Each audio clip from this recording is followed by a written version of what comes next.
Welcome to the power of TNT Motorsports.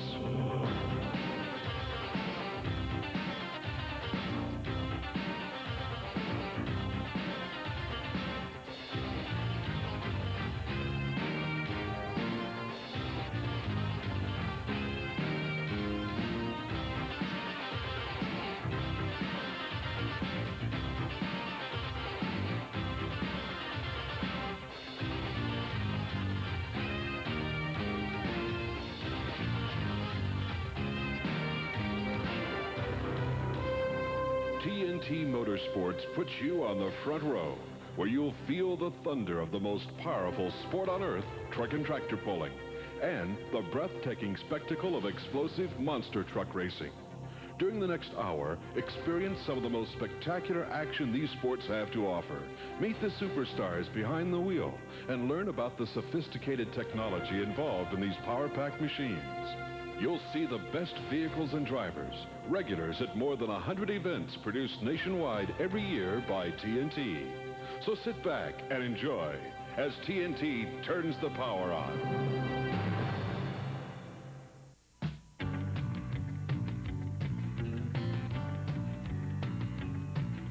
The sun's waking up at the break of day, getting on down that old highway, try to make Nashville before midnight.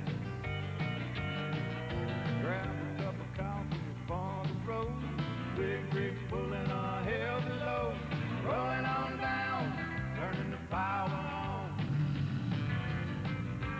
Rolling on down, turning the power on. Singer Bobby Bare is right on target when he describes truck and tractor pulling in his song, Turning the Power On. Power is the name of the game in this sport, and there's highly sophisticated technology involved in making this power work. You're about to discover the power and technology of 4 different classes of vehicles: super modified 2-wheel drive trucks and funny cars, modified 4-wheel drive trucks, multi-engine modified tractors, and super stock tractors. We'll also meet the talented people who build and drive these machines. The rules of pulling are simple enough. One at a time, the vehicles attempt to pull a weight transfer machine, or sled, the length of a dirt track. The winner is the vehicle that moves the heavy sled the greatest distance. Let's take a look now at the operation of the sled and an equally sophisticated piece of machinery used for measuring the length of a pull. Here's Army Armstrong, the voice of TNT on ESPN. The one constant piece of equipment used in professional pulling is the weight transfer sled. All participants must pull the sled. There are 3 main parts of the sled: the weight box, the main drive assembly, and the skid pan. Through the series of chains, the weight box, which is connected through a transmission through the rear wheels, once locked in gear, will come up at the same rate for every participant in the event. As the weight comes forward, I told you a moment ago about the skid pan, it puts more pressure on that skid pan, and that's what actually pulls the vehicles down. Now, the gentleman responsible for operating this, Mr. Ron Hickson out of Pennsylvania. Ron, the decision-maker sled, how do you make the decision as to how much weight you're going to use for each of the classes that compete on the tour? Well, the weight's determined by the class, and that I know just about what the vehicles and the class that I'm running, about roughly what weight it takes on different dirt, different tracks. It varies a little, but not much. This afternoon in the modified tractor division, what will you be looking for as far as weight? Oh, in the 9 modified today, it'll take 25 to 28,000 pounds in the box. Okay, now 25 to 28,000 pounds in the box. What is the total weight when you put that box weight to the actual weight of the sled itself? When the box is clear at the top, that's close 55,000 pounds on the pan that they drag on the skid pan. So this afternoon in the modified tractor division, it's going to take 55,000 pounds to pull the multi-engine tractors down. Professional pulling used to be a game of feet. Now it's a game of thousands of feet due to the introduction of the laser measuring device.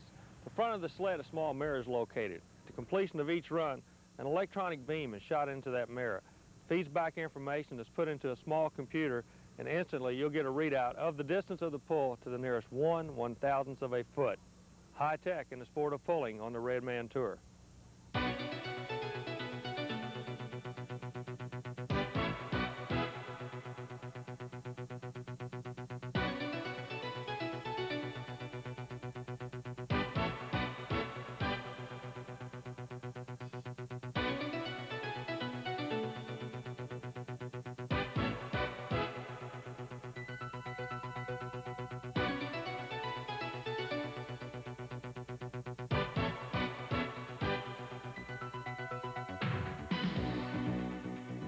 One of the newest classes in truck and tractor pulling is the super modified two-wheel drive class.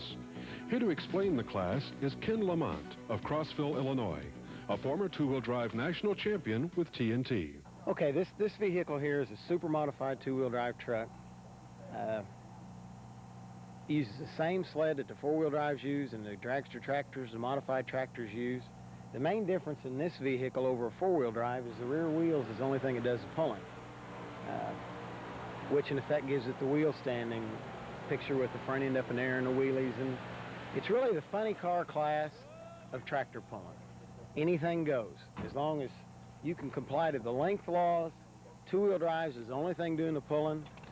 You can run a supercharged engine on alcohol, no nitro, just strictly alcohol or gasoline.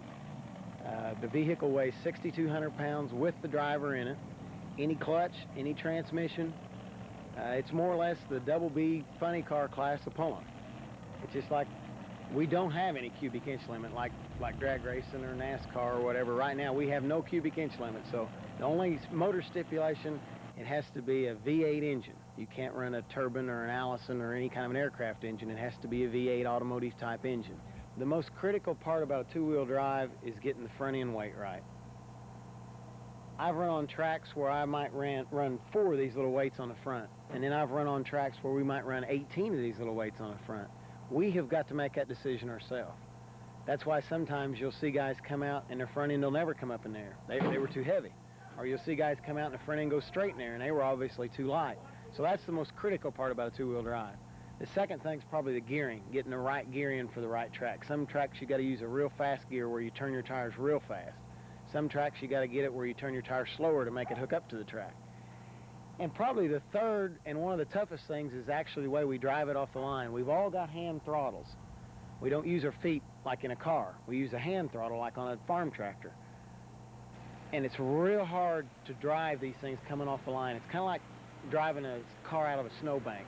If you've ever driven a car in the snow, if you take off, you go real easy and everything going fine. But as soon as you push on the gas real hard, it might stop. It just starts spinning. And that's the same way driving a two-wheel drive is. You've really got to have a good feel for that throttle. That's why we've all got hand throttles and not foot throttles, because you've got so much more control over your hand than you do your foot. Lamont is just one of the stars in two-wheel drive truck pulling. Wayne Roush of Dublin, Ohio, campaigns 2 of the best trucks in the class and is always in the hunt for points championships. Roush holds a doctorate from Ohio State University, where he was a professor before giving up the academic life to pursue pulling full-time. These veterans are continually challenged by newcomers, such as Chuck Chitwood of Lafayette, Tennessee.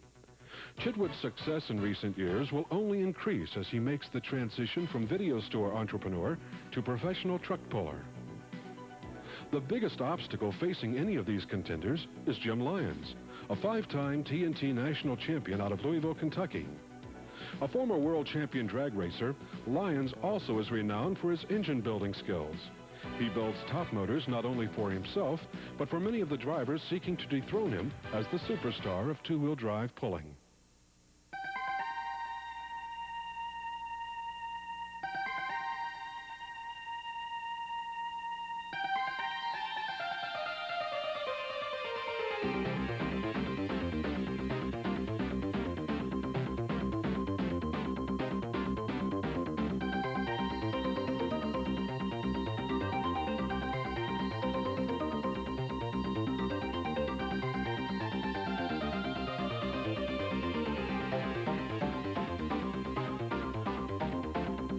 Modified four-wheel drive pulling trucks are popular among motorsports fans because they closely resemble the pickup trucks they drive. Pulling fans love to root for their favorite brands of trucks. But underneath those truck bodies are powerful motors that make modified four-wheel drive pulling the most competitive class in the sport. To make all four wheels turn, many drivers in this class use motors in excess of 700 cubic inches. These engines are not supercharged like two-wheel drive motors, but still produce around 1,000 horsepower. Weight distribution is not as critical in a four-wheeler, but strong chassis and drivetrain design is a must. Here's Army to explain how a four-wheeler is constructed. For the pulling, the 6,200-pound modified 4x4, one of the most competitive classes we have in the sport. Kind of an interesting class. It's all important as to where you plant the weight. The ideal situation is to get as much weight on each tire as possible, weighing in at the maximum 6,200 pounds.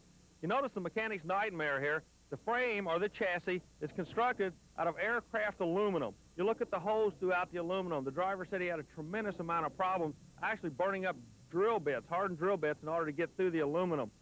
The back of the truck, from the cab back, there's very little weight added. On the very back of the truck, what holds the weight of the rear tires planted to the track is the actual pulling sled. So you have 50,000 pounds of weight through a chain that's holding the back of the truck down. Now the problem is, how do we get weight to the front? We go forward, we notice our driver's compartment. You have a fuel tank sitting right behind the driver's compartment, your hydraulic that lifts the body. The driver, of course, sits in the middle of the frame, in the middle of the chassis. And then the engine, with all the safety equipment hooked to it, that engine is moved as far forward as the rules will allow. Now, the idea of the game is to get as much weight on the front wheels, the center line of the front wheels, forward. At that point, we come out to this bar right here. On this bar, during a pulling event, they will hang as much weight as the average automobile will have that drives up and down the everyday street. You got to weigh 6,200 pounds. Where do you put the weight? How do you put it on there? That's the trick. The ideal situation is to plant all four wheels with the same amount of weight.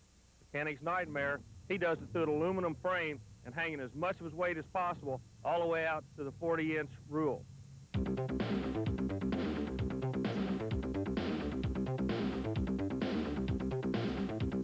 Compared to other pulling vehicles, four-wheelers are relatively inexpensive to build and maintain.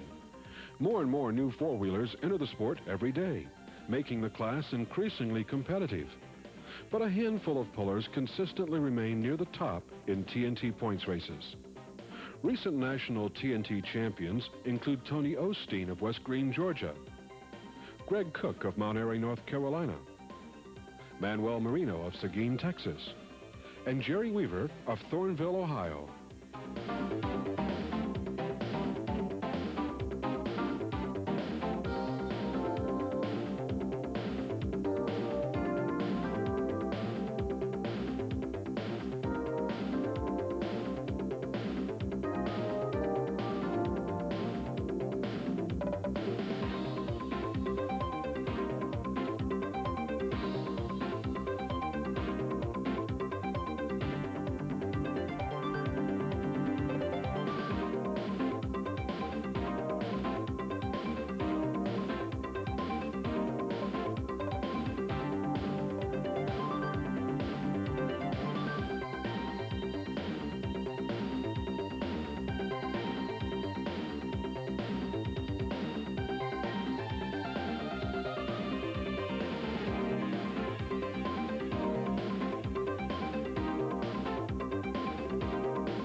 Modified tractors are the most powerful vehicles in pulling because of multi-engine configurations. Tractors with as many as 5 or 6 supercharged motors generate around 9,000 horsepower. The Banner brothers of Warren, Indiana, legends in the sport of pulling with 16 national titles, discuss how 6 engines work together on a single tractor. The number one question asked in this sport, how in the world do you hook 6 supercharged Chevrolet engines together to go through 2 rear wheels? Dave, can you explain that to us? Okay, well, basically the way we go about setting up 6 motors, we got 6 motors, but like these 2 motors here are bolted crank to crank. They're hooked completely right together. Whatever this one turns, this one has to turn the same RPMs. All right, that makes your one set up there, and it goes into a clutch, and it's a centrifugal force clutch, and as the motor picks up its RPMs, it engages the clutch. And then it goes down here and goes through a shaft, clear back to a gearbox. And that's the gearbox that we were talking about, where there's 7 gears in it, and the rotation of the motors and the idler gears turns all the power and goes to the center. All right, then we pick up the power from this motor, and it goes through another clutch and goes down into that same gearbox, and with the rotation and the idler gears, makes everything turn the right direction once it gets to the middle. So you've got the same thing on the other side. So basically, we've got 4 power units. We've got 2 of the motors are single motors. The other 2 setups are crank-to-crank. So you've got 2 crank-to-cranks on the front, 2 single motors here. It all goes in to this one gearbox that we have built and designed. And that brings all the power to the center. It goes to the rear end. And that's basically how it's set up. And it's been working pretty good, you know, for this type of setup, the way we've got it set up these days. Because the Banner brothers have more national championships than anyone, not to mention a pair of 6-engine tractors, they're always the team to beat in modified tractor pulling. 16 times national champion. You know you got to be considered a legend in the sport. How do you feel every time you go into an event knowing everybody's coming after the Banner brothers?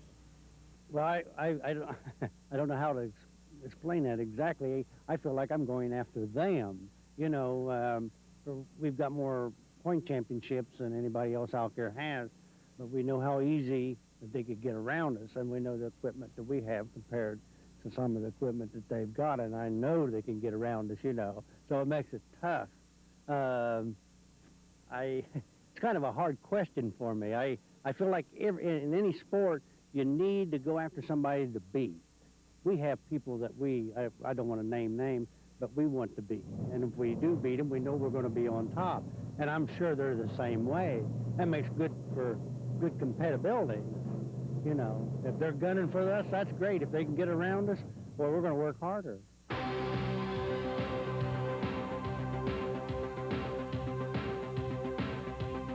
Fred Freeman is among the modified tractor pullers keeping the heat on the Banner brothers.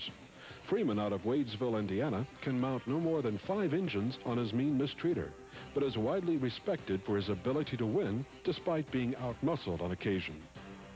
Pat Friels of Ireland, Kentucky, appropriately named his expensive 5-engine tractor the Dollar Devil.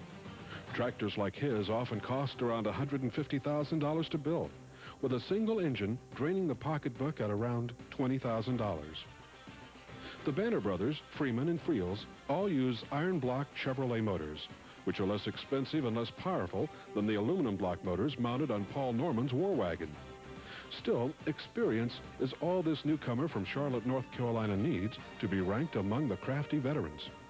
Here's a look at some of the other top vehicles in modified tractor pulling.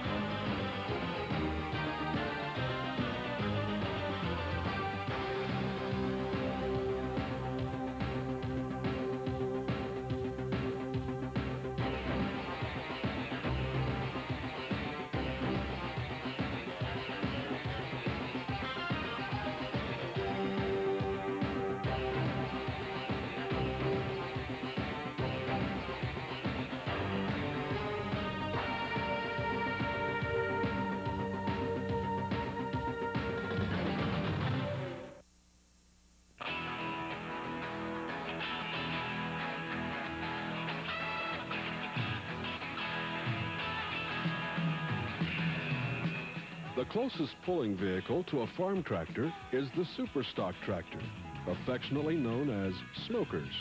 But looks are deceiving. While a stock farm tractor usually generates less than 200 horsepower, a Super Stock pulling tractor is 10 times as powerful. Army asked Esden Lane of Dayton, Minnesota, to explain how he creates all that power. You know, the turbochargers are coming to motorsports in the last 10 years, but I have never in my life, Esden, seen as many turbos on one vehicle as we're looking at on your Super Stock tractor. Now, this is all different pressure stages here. These turbos here, they gather air, and it compresses it into another turbocharger, and then we just go on, we get it compressed in another one before it goes into the manifold, into the motor on the stock block of this International tractor. So the only piece that we're actually looking at now that is International is the block itself? Yes, that's it. This is the stock block and cylinder head at the moment. Out of curiosity, what is the total horsepower you're making right now with your super stock tractor? Oh, we're upwards around 1,800 to 2,000 horsepower. When it comes off the showroom floor, so to speak, from International, what is the horsepower? This stock one was like 160 to 180 horsepower. Fans of super stock pulling love to root for their favorite brands of farm tractors. The Gettinger brothers of Milton, Indiana, usually have more than their share of fans because they campaign 3 brands of tractors: International, John Deere, and Allis-Chalmers. The Gettingers have won 6 national TNT championships.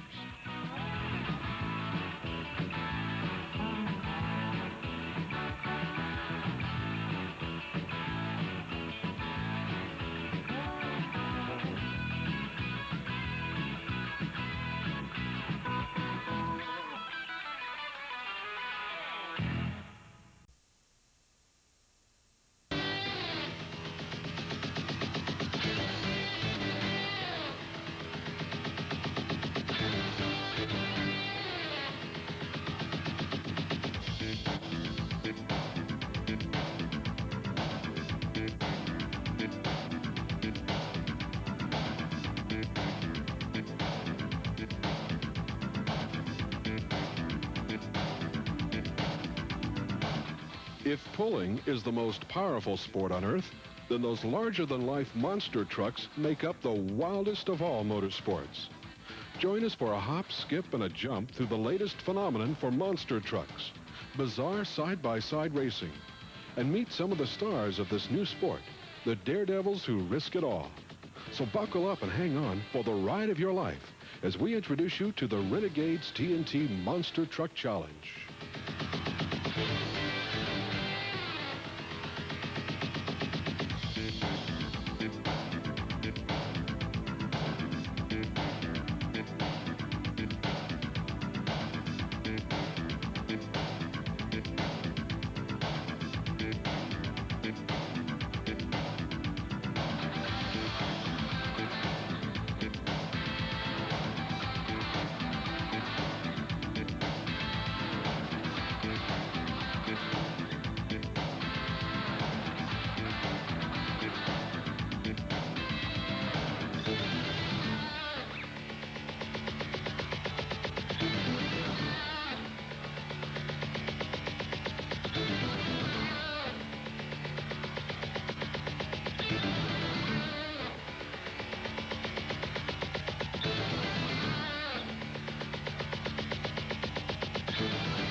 Monster trucks do much more than crush cars these days.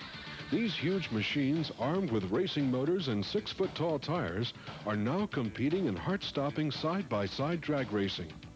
The Renegades TNT Monster Truck Challenge is the world's only monster racing series. Drivers go all out because they're building valuable points at each of the 30 events toward a hefty year-end purse. Now, take a look at actual monster truck races in Hampton, Virginia and Louisville, Kentucky, as called by Richard Leake and Army Armstrong on ESPN. You're ready for the semifinals, but you guys won't be there, Army. Bigfoot got beat by just showing off, but now he can't make it. Just received word Hoffaker did severe damage to the rear suspension on the just showing off. He lost his rear steer, and Bigfoot goes out by losing the front steer on the truck. All right, so these guys, though, are in the semifinals. Local favorite, hero, grave digger, that is Dennis Anderson, up against the rookie driver Rod Litzow in the USA 1 machine, waiting for the green to go off right now as the two are lined up side by side. First round of semifinal action. Litzow trying to make a name for himself right out of the box, a little out of shape. Anderson takes advantage of it, Richardson. He's trying to lead him, and Litzow's in trouble. Anderson won't quit. He goes after him. Dennis Anderson is going to get the win over Rod Litzow in the USA 1 machine. The local favorite may have trouble. You see smoke coming out of the back, though, right there of the Gravedigger machine. Smoke coming out of the rear compartment where his engine is. Let's go trackside with Army Armstrong and Dennis Anderson. Well, Dennis Anderson with the Gravedigger, he is going into the final, but it looks like it cost you something. We noticed the rear suspension got a lot of oil or grease coming out back here. Do you have any idea what it is, Dennis? Yeah, I think I just wasted my motor. I might have thrown a rod in it, and when I pulled up here, I noticed I lost oil pressure, and so I'm out now. Well, we're going to have to wait and see a tough break, ladies and gentlemen. Dennis Anderson with the Gravedigger doing a super job in front of his own hometown crowd. Let's hope he can get back in this thing. Good luck, Dennis. Well, Army, we just got word that, in fact, Dennis Anderson won't be back. That means the USA 1 machine right there of Rod Litzow, the rookie driver, moves to the finals against the winner of this matchup. And this is interesting. Carolina Crusher, which has won every one of his races tonight, up against King Crunch, who has yet to win a race. King Crunch hasn't won a race yet, but everybody that beats him, they break when they beat him, and he advances up into their spot. And on a foggy night, there you see the local driver, Dennis Anderson, and Gravedigger going slowly to his grave with a blown motor, not in the finals tonight for Dennis Anderson. But these two guys are fighting to get to the finals. We're waiting for the green light to fall, and there it is, and off goes the Carolina Crusher. What a hole shot again, working the left side earlier. Porter told us the left's the place to go. He's proven it. Stevens trying to come back on him. I don't believe he's going to hold him off, Richard. The Carolina Crusher sets up an old Chevrolet final. All right, it is Gary Porter, the winner, over King Crunch and Scott Stevens.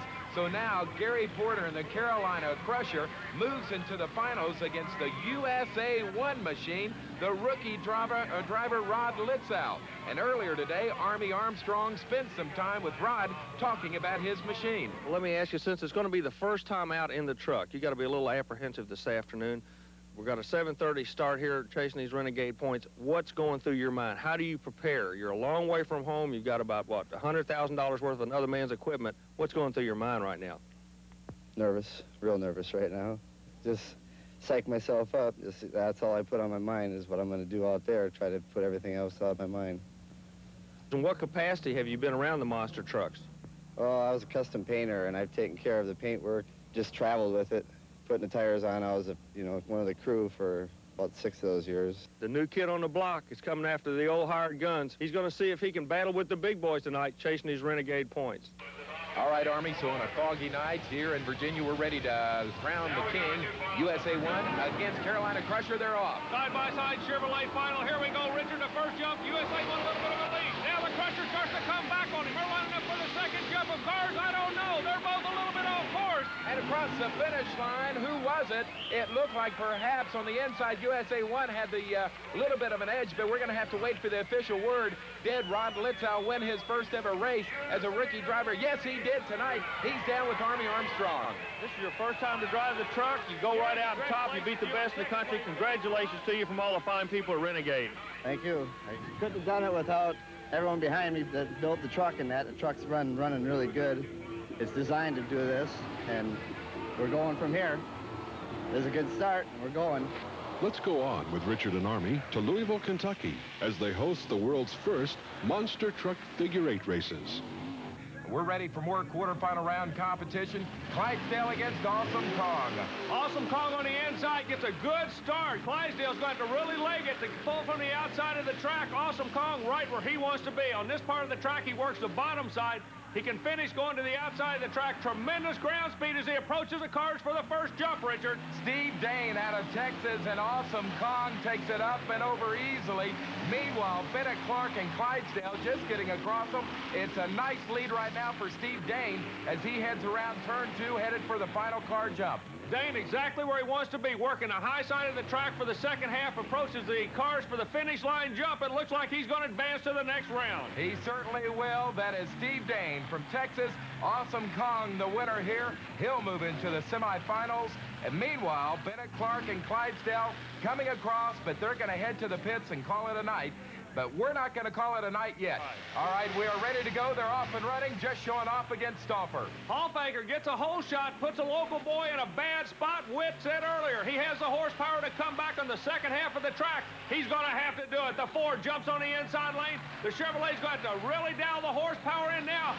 It looks like he's coming on him, Richard. Paul Hoffaker with the lead, but here comes Mike Witt. Mike Witt with a tremendous surge of power goes around Hoffaker. Hoffaker has to go to the high side. Witt got to be granted from air to air. The the horsepower seems to be working. He's hanging outside the Stomper Chevrolet. All right, it's going to be a race to the finish now as Mike Witt and Stomper 1 heads for the final set of cars. He is up and over. Mike Witt is going to win it over Paul Huffaker, and just showing off, Mike Witt and Stomper 1 is your winner. A tremendous race in Louisville, Kentucky. Let's go trackside with Army. Mike, a super run between you and Paul Huffaker out of Houston, Texas. Thank you, Army. It was a real rough one. We noticed when you came across the last jump, there was something that looked like bounced around. Do you think you had any damage on the run? Well, I just noticed looking at the truck when I jumped out of it that the front dry shaft was broken universal joint. So depending on if we can get it fixed or not, depends on how I have to run in the final round, because with front dry shaft, you know a couple trucks have flipped before, so you can push it a little harder with the front dry shaft, so we'll wait and see. You know, it's kind of a unique part of the sport he brings out. You've got to have the front wheels to keep pulling the front of the truck down once they land. That sets up our final race and quarterfinal round competition. Bigfoot, a winner in the first round, against no problem a loser in the first round. Bigfoot, one of the Mountain Motors vehicles. Rich Hoosier doing the driving, known as a Charger. On the inside, Moore, who advances by virtue of having quick round as a loser in the first round of eliminations. He's running him an awfully good race. Hoosier's got his hand full with no problem. Yeah, looks like no problem is having no problems, or is he? Wait a minute, no problem. And John Moore is backing off the throttle. Moore backed off the throttle. Hoosier grabbed a handful, got a lot of air, and it looks like some blue smoke starting to come out from underneath Bigfoot, Richard. All right, Bigfoot, of course, had a fire earlier in his first round of competition. Maybe a little bit of problem there. We'll have to find out. But Rich Hoosier is going to advance to the semifinal round as he is up and over the final set of cars. Rick Hoosier, your winner in Bigfoot. But is there a problem with that machine? We're going to have to go down and talk to Rich about that. Meanwhile, it's no problem, and John Moore easing across the final set of cars. Rich Hoosier and Bigfoot, your winner. Let's go to Army. I'm going a lot faster on that far side over there, causing all the oil and the oil pan to get over on that side of the motor, which is coming out the breather on that side and splashing all over. We shoved a rag down in there so it'll still breathe, try to soak up some of the oil, but it seems like a little bit more still coming out. I'll tell you what, the Battle of the Monster Trucks definitely living up to its name tonight, Rich. Yeah, it's getting tough out here tonight. It's a long track, gives you a lot of time to catch up, and a lot of time for problems, too. All right, so Bigfoot will take on this vehicle, the Stomper 1 machine of Mike Witt. And there's a lot of wrenching going on. Let's go down to Army Armstrong. Gail Medford, one of the team drivers on the Stomper. Gail, what exactly is going on behind us with the vehicle? Right now we've got a front U-joint out of it. We do have a U-joint, so we'll get it all back together and we'll be back. Well, you will be back in action chasing the Fords. We'll be back in action. So now the stage is set for the semifinals. USA 1 against Dawson Kong. USA 1 quick qualifier goes to the high side. I don't know, we might have a Donnybrook here. Awesome Kong holding him on his hip. He's pushed him to the high side of the track. Steve Dane lined up perfect. He's right where he wants to be, Richard. Steve Dane out of Texas may be pulling off a big upset as he is up and over. Meanwhile, Rod Litzow in USA 1 is close on his heels. A lot of RPM when he came off the jumps on the Chevrolet. He may have some type of transmission problem as blue smoke starting to appear from beneath the vehicle. Meanwhile, watch Awesome Kong, Steve Dane out of Texas, trying to upset your top qualifier tonight, and it looks like he's going to do it now. USA 1 is out of it as Steve Dane and Awesome Kong goes for the win. He moves into the finals. This is a major upset, Army. Definitely an upset as a quick qualifier of the evening. Looks to be having some type of transmission problems. The owner going over to check on the truck. Rod Litzow doing a superb job of driving it, but USA 1 will have to wait for another day to go to the winner's circle. Well, just because you qualify first doesn't mean you'll win it all, as we just found out. But now we're ready for the other semifinal, Bigfoot and Stomper 1. Chevrolet versus Ford. This one alone is worth the price of admission as Stomper trying to hold off Rich Hoosier. Mike Witt on the inside, Hoosier on the outside, side by side as they approach the first turn. It's going to be a war. Bigfoot starts to come on him. Up, both of them. Look out for Mike Witt. He has flipped it. Mike Witt has flipped Stomper 1 and a Chevrolet. The safety people running over right now to him. Smoke coming from the machine. Army Armstrong has run down there now to check on his condition. Mike Witt and Stomper 1 probably could have won this race in that Chevrolet. He is out of it now. He is out of the car. Look on the replay how high he went up. Bounced down right onto the nose. Flipped over on the driver's side. Mike Witt is all right, unbelievably. But this means Bigfoot has won it, and really it was a lucky win because he had a flat tire, which meant that Stomper 1 probably could have won this race. Let's go down to Army Armstrong. Ladies and gentlemen, Mike Witt, for the second time in his pro career, has gone head over heel high-sided the Stomper Chevrolet in one of the most gruesome flips we've seen. Now, Mike, number one, you're okay. I'm fine, Army. I tell you what, a tremendous race going. Of course, your old rival, Bigfoot, you represent the Chevrolet camp, him, the Ford camp. Can you tell us exactly what happened? I really don't know, Army. No idea. Well, we're glad you're okay. We're going to let you get back to his crew, ladies and gentlemen. The final is set up. It'll be a Ford out of Texas and a Ford out of Missouri. No love lost between these fellas. Steve Dane wants to put Rich Hoosier away. They come out side by side. Dane's working the inside. Hoosier's going to have to go way, way around. Dane drops down on that inside. It's working good for him, Richard. He looks like he might be able to hold him off as they get ready to go over the first jump. Here comes Steve Dane and Awesome Kong. He's going to be the first up and over. But here comes Rich Hoosier and Bigfoot. Hoosier gets a lot of air, but immediately the Ford sounds a little bit different. And he has shut it down. Something wrong with Bigfoot. He is out of it. Rich Hoosier has shut Bigfoot down. That means your winner, the champion in Louisville tonight. It's going to be Steve Dane and Awesome Kong. Dane motors across the final jump to take a well-deserved win. This kid has been pumped up. He wanted to win it tonight, and it looks like he's going to do it. Oh, you can tell how happy Steve Dane is, popping out from the cab, waving to the crowd. There he is, your champion tonight, Awesome Kong and Steve Dane over Bigfoot and Rich Hoosier. We just received word that Rich broke the throttle linkage. Let's go down with Army Armstrong now and the winner. Steve Dane, congratulations on a well-deserved win. Thank you, Army. This is a tough track. First time TNT put on a figure eight. Takes a little getting used to taking left-hand turn, right-hand turn. It's a high-speed track. I had more horsepower, I think, just about everybody here. Me and Stomper got the bigger motors. I knew I could get him once I got in the flat ground. He has a good working suspension, that Bigfoot, and I had to get ahead of him to make sure I wouldn't lose any time over the cars. He must have had some kind of problem, because after that last turn, I didn't see him, and I just backed out of it a little bit. When you get to the final, it's a knockdown, drag out for that first place. Congratulations again. Thank you. So 3 major stories tonight. Steve Dane, the upset winner, and Awesome Kong. Bigfoot breaks in the finals, and Stomper has a tremendous flip. The competition remained fierce the next day in Louisville as Bigfoot and Awesome Kong returned, along with Stomper 2, driven by Marvin Smith. Quarterfinal round action to begin now. Bigfoot 4 with Rich Hoosier, your fastest qualifier, up against Casper of Dale Harris, who was the fastest loser in round 1. Harris advances by virtue of being a quick loser in round 1. Rich Hoosier a little disadvantaged. He qualified quick, but this is the first time today, Richard, he's actually had to pair up with somebody, and right now, Dale Harris is making Bigfoot. Rich Hoosier worked for it. Hoosier has to go high to make the approach to the jump. A little bit of a lead for Casper, but Bigfoot's coming back on him. These guys are putting on a wild door-to-door battle right now, the Ford and Bigfoot. Rich Hoosier with the advantage over Casper and Dale Harris as Bigfoot is heading for the final jump. A lot of chassis lean on Bigfoot. Harris keeps the pressure on. He's not going to give it to him. Rich is going to have to earn it. Whoa, look at Casper sky high. Take a wild ride down. Your winner's going to be Rich Hoosier and Bigfoot. The big Ford out of St. Louis, Missouri is going to move on.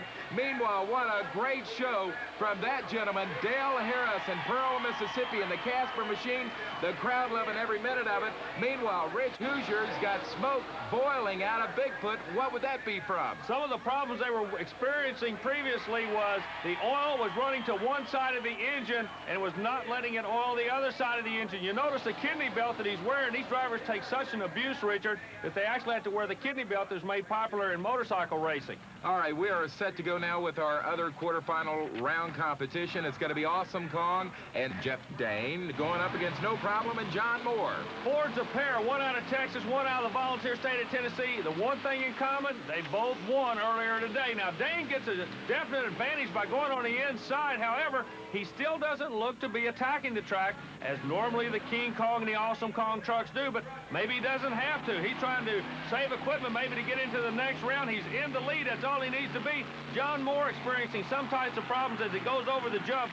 Dane out of Texas motoring to the high side of the track. You can hear the engine. As a matter of fact, you can see the driver moving around almost like he's waving to the crowd, like he's not even worried about it. He's in the lead, Richard. Dane, and Awesome Kong thinks he's got it wrapped up right now as John Moore's No Problem is having some kind of problem. Here comes Awesome Kong over the final set of cars. He is going to move into the semifinals. Dane, your winner, and Awesome Kong as John Moore from Lafayette, Tennessee, is going to have to load up the No Problem machine and head back to the volunteer state. He's out of it as he will no longer move on into competition. But moving on will be the Awesome Kong machine to take on Bigfoot and Rich Hoosier. And Army, I don't believe what I'm seeing right now. Rich Hoosier is down with these crunch cars looking for a part. He and his crew chief, George Smith, they lost an oil plug, and they found them one right now. Where do they find it? In the crunch car. So Hoosier has to get back with the crew, put it together. Speaking of crews, the Louisville Motor Speedway crew getting the oil off the track. Hoosier hustling back up to keep the Bigfoot monster in action. And speaking of action, look what we have here, Richard. Paul Huffaker and Marvin Smith. Stomper 2 is taking on Just Showing Off. Stomper 2, some kind of problems earlier in the day, had problems in the wall. He was able to pull it back. It's not going to work this time, but that's a break for Huffaker. He jumps out with that Texas base Ford, but the truck seems to start and stop. The engine is breaking up something terrible as you hear it come to life and then die instantly. Huffaker works the outside. Smith going to try to pull him back for the Chevrolet fans as Smith will pull the Stomper on the short side, the inside part of the track. As we approach the finish line, Richard, back to you. Well, Paul Huffaker is slowing down to almost a snail's pace. Is it going to be fast enough, though, to hold off Marvin Smith and Stomper 2? Yes, it will be. Paul Huffaker, Just Showing Off, is having some problems, but he still advances to the semifinals. And here comes Stomper 2 and Marvin Smith as he finishes and waves to the crowd. He's out of it for the day. Paul Huffaker moves on. Let's go down to Army. Paul Huffaker, the engine was breaking up all the way through on that run. What seemed to be the problem? I don't know, Army. Let me check something real quick. Oh. Okay, definitely a heating problem on Just Showing Off for Huffaker. He's trying to get into the finals of this thing. We're going to let he and the crew get right back to work. Back in Louisville, Kentucky, semifinal round of competition underway, but really no competition, Army, as Awesome Kong and Bigfoot were supposed to go at it. Awesome Kong broke at the start line. Boy, a tough break. The young kid out of Texas trying to make a name for himself. The transmission just finally gave away. With the 1,000 horsepower engine and 20,000 pounds of weight, something had to give. He'll be back another day. So your winner, Rich Hoosier in Bigfoot 4, he moves into the championship round. Let's go down with Army trackside now to find out what happened. A tough break. All the way over from Texas, trying to make it 2 in a row on the Renegade Tour. Do you have any idea what went wrong? Well, qualifying, I busted my rear drive shaft, and every pass I took, I was busting my transmission line and kept breaking. So there you see the transmission fluid pouring out from underneath the Awesome Kong machine of Steve Dane. He's out of it. Bigfoot moves on into the finals. Meanwhile, it's going to be in the other semifinal competition. Paul Huffaker and Just Showing Off against, surprise, surprise, here comes Casper again and Dale Harris. Remember we told you earlier, Richard, in this competition, the quick loser in the previous round comes back. Well, Harris out of Mississippi's back, but believe me, he grabbed a hold of a rattlesnake out of Texas right now. Huffaker wants to get a hold of Bigfoot in the final, and he put a hole shot on the Mississippi Toyota. Huffaker wants to make it an all-Ford final as he approaches the first jumps. Just Showing Off is up and over, but here comes Casper putting on a late charge. Casper wants to get a shot at him. They're getting together. Awfully tight up in the corner. Casper's into him. Huffaker had to shut out. Casper keeps moving, and Huffaker sets injured up in that numbered 4 corner. All right, what is the Renegade TNT rules on competition like this? What it states specifically is you must stay in your lane, and it looks like that the Mississippi truck went out of the lane. Casper, I believe, will draw a disqualification by virtue of running out of the lane. Remember, he started on the outside. He had to crisscross or go over. When he crisscrossed, he got into the vehicle. As you can see here, Huffaker locks the brakes up, does not make contact with the wall. That's to his advantage. I don't believe there's any major damage to the vehicle. We're going back to you. Well, in fact, Casper has been disqualified. Paul Huffaker, Just Showing Off, moves into the finals against Bigfoot. And earlier today, Army spent some time with your national points leader, Rich Hoosier of Bigfoot. Now, Rich, at the beginning of the year, you guys jumped way out on the competitors. We're at half season now, and it looks like they're starting to close back in on you fellas. Yeah, they're closing in. The competition's getting tough. These guys are coming out here with a little bit more than just putting on a show. They're building up their motors, and they're realizing what they have to do to their trucks to make them last through these courses we've been running through. You as a driver, what are you looking for? The Renegade circuit, the TNT people are putting together different types of courses. You got straight courses, you got U-turn courses, and then tonight in the competition of this afternoon, you're going to be going on a figure-8 course. How do you adjust your truck there? Well, it's kind of hard because each of them is different. A lot of guys will run a straight axle in the rear. Of course, we run the rear steering all the time, and it makes it a little bit stronger for your straight courses. But then when you come to somewhere you need the turns and you need that rear steering, the guys with the straight axles won't do as well. Okay, now what are you going to do? You're talking about keeping your truck on top of this thing. You are the points leader. You know they're closing in. We're at half season. What are you and your crew going to do in order to stay out in front of this thing? Well, we just keep trying as hard as we can, and hopefully we can just keep on winning. These other guys are coming up real fast, but I still got a little bit of a lead on them, and if I can still get first or even second, even if you get second, you're still up there good on points. Rich Hoosier teamed up with the Bigfoot operation of Bob Chandler. They're #1. The question is, can they stay there? Well, the question right now, Army, in Louisville, Kentucky at the Louisville Motor Speedway is, can he be #1 at the finish line here? The championship battle between Bigfoot and Rich Hoosier and Paul Huffaker, and just showing off. There you see the track officials saying they're lined up and ready to go. Huffaker wants Hoosier. This kid's trying to make a name for himself. We told you the story about him. He started at the bottom. Now you can't get any higher than this. You're going for the #1, running the #1 truck. Huffaker will try to put a hole shot on him, and he does. What a hole shot. Hoosier out a little bit late. Huffaker jumps to the inside, trying to hold Bigfoot on that left hip. But believe it or not, that's exactly where Rich Hoosier wants to be, because he makes a wide turn as he closes in on a jump. Keep an eye out for Bigfoot. I believe he's coming after him, Richard. Here comes Bigfoot, up and over both of them. A wild ride, just showing off in Bigfoot. The two Fords battling for the championship in Louisville. Right now, Rich Hoosier has the advantage as they head for the final jump. Huffaker works the outside. You'll notice Hoosier actually looks over his right shoulder to see where Huffaker is. He's coming across to put another win on the Renegade Tour under his belt. So there's your champion. It is Rich Hoosier. The crowd loves Bigfoot wherever he runs. Rich Hoosier out of St. Louis, Missouri, crowned the king in Louisville this afternoon. Paul Huffaker, and just showing off his second. You see him popping the hood on that big Ford motor, getting some air. Army Armstrong is down with Rich Hoosier to describe the winning run. Well, and it's been tough. We've had to work hard this weekend. A lot of good competition coming out these days, and makes us just have to run even harder. Say, you and the crew have been thrashing all weekend long, keeping everything going. Yeah, and I'd like to thank everybody that helped, Don and Bob and George and Harold from down in Nashville, and a bunch of great guys, and there's a lot of help.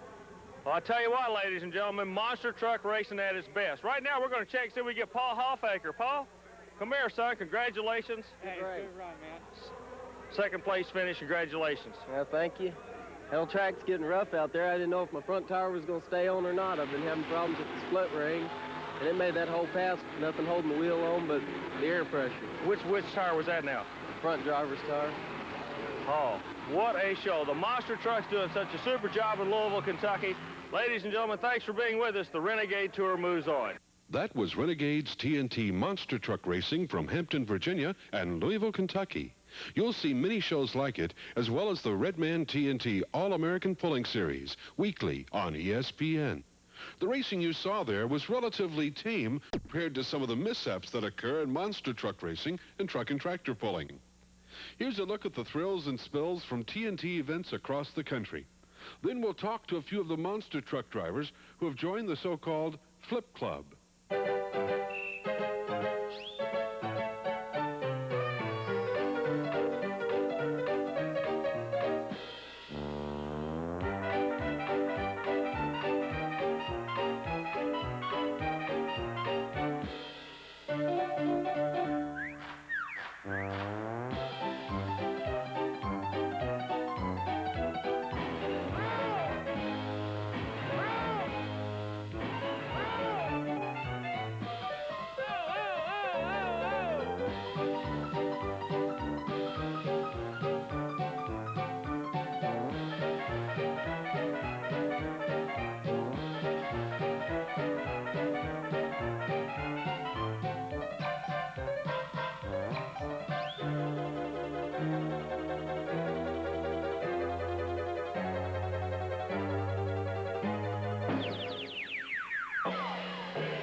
Meet 4 of the drivers who have flipped monster trucks while racing with TNT.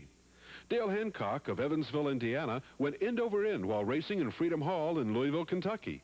Here's his reaction just after the mishap aboard Crimson Crusher. Well, I knew I was in trouble. I was on the brakes, and it was standing up on its nose.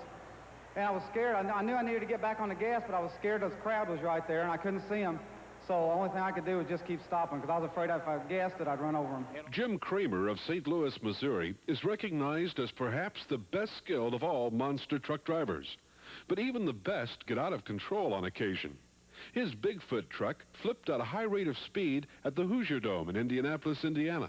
I didn't have a front drive shaft, as you know. I couldn't get on the gas and help myself out of a bad situation, and I tried to let it coast out, but there was so much momentum and my tail end was coming over the top that had I touched the brakes, it would have just thrown me over. So the best thing I could do is ride it out, which I did. I just didn't have enough going for me. Those who have seen several monster truck flips agree that the most spectacular tumble occurred in Pueblo, Colorado. Here's Scott Stevens of Woodlands, Texas, driver of King Crunch. The race started off pretty good. I was pretty sure I could get Stomper off the line, and I kind of was ahead of him through leading through the first set of cars, and I knew he was going to be really fast at the big end. And right there, coming off that first set of cars, I seen him driving right on by me. And right about right there, I really leaned on the gas, and it jumped real funny. And I guess about right there, I'd done decided it wasn't going to come out of it, so I shut the motor off in the air, because I knew it was going to flip over. After that, I was just concerned where it was going to end up stopped at, and I wanted to get out of it as soon as I could. Stevens has had more than his share of monster mishaps. King Crunch crunched a starter's light stand and generator in the Astrodome in Houston, Texas, then lost a wheel. Okay, well, this was the first night out with this new truck. It was the lightest truck we've got, and has more horsepower, and we just were trying rear steering only through the steering wheel, and I'd already figured out every time I mashed the gas, the rear tires would turn. But I thought I was close enough to the ramp there. I knew I was going to get B. I thought I could jump good, and I mashed the gas, and it went to the left as quick as anything, and plowed right over through the starting light and ran over the generator. I thought, well, that was the end of it. Then I couldn't tell what had happened to the truck, so I looked up at the big diamond vision there in the Astrodome, and I looked back, my back tire wasn't even there no more. And I knew it was over with. Just try to get out of the building. I knew the truck was hurt pretty good. Mike Witt of Mount Washington, Kentucky, has turned his Stomper Chevrolet onto its top not once, but twice. The first occurred indoors in Charlotte, North Carolina. The second outdoors in Louisville, Kentucky. We're running King Kong for the semifinal round to enter into the final round. The winner moves on. And and it's Ford versus Chevy, which has been played up all weekend. So King Kong jumps me off the starting line just a little bit, and with our motor we've got enough power that we can power him on the upper end and catch him. And in the process, the truck gets to bouncing very bad over the cars, and the back wheels eventually just climb over the front when I gradually get on the brakes, which you can just barely see the concrete wall right in front of me. And with that in front of you, you will have a tendency to put your brakes on just from reaction, not knowing you're doing it. And I come out of the truck real quick, as you can tell. With racing Bigfoot, he always comes off the starting line very fast, and since we're running a new motor this weekend, I knew we could come off pretty hard, but I wasn't expecting to even be beside him that close. I knew I was going to catch him on the straight stretch, and when I was in front of him right along in here, it really surprised me. In our curve, you had to slow down just a little bit more to make the hairpin curve, and as I head down the straight, I really get on the throttle to jump the cars, and in that mud it starts throwing me sideways just a little bit, and as you can tell, the truck does a wheel stand all the way across the cars, and coming off the cars, I got on the throttle again and didn't even realize the truck was rolling over until it stopped. Is how quick it happened.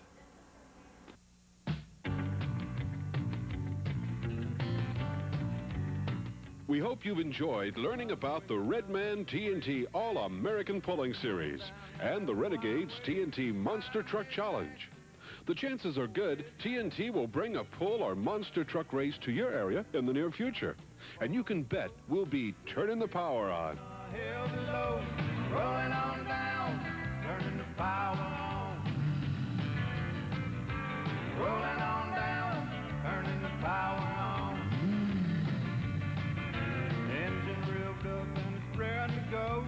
Gotta get it right, can't be too slow. See the lightning, hear the thunder roll. Spinning wide.